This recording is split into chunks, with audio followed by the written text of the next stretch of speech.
Hello বন্ধুরা, welcome back to my channel. আবার চলে এসেছি। ভিডিওটা দেখেই বুঝতে পারছো কিসের ভিডিও নিয়ে চলে এসেছি।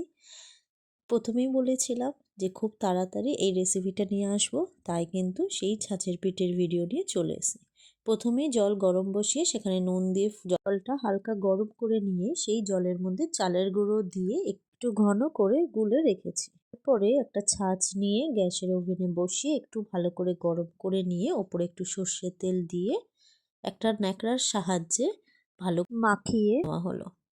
এরপরে কি করলাম, একটা হাতা দিয়ে সেই চালের গুঁড়োর যে গোলাটা অল্প অল্প করে দিয়ে নিলাম ছাঁচের মধ্যে। তারপরে কিন্তু কিছুক্ষণ এটাকে ঢেকে রাখবো।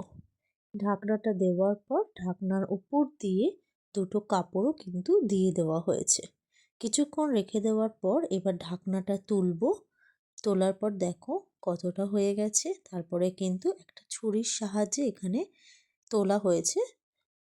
দেখো, জিনিসটা দেখলেই বুঝতে পারবে কিভাবে উঠে যাচ্ছে একদম ইজিলি ভাবে। নিচটাও দেখো বেশি লাগেনি, পুরো ঠিকঠাকভাবেই হয়েছে। এইভাবে কিন্তু সবকটা কিন্তু করে ফেলবো।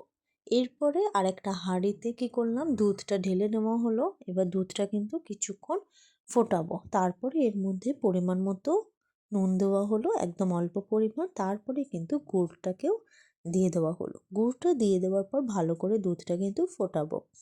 ফুটে যাওয়ার পর এবার যে ছাঁচের পিঠেগুলো ওই পাশে করা হচ্ছে, সেই ছাঁচের পিঠেগুলোই এই গরম দুধে কিন্তু পরপর দিয়ে দেব।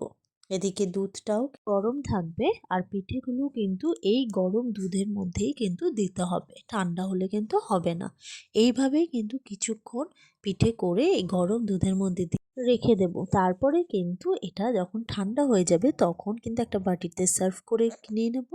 এইটা কিন্তু ঠান্ডা হওয়ার পরই বেশি ভালো লাগে খেতে।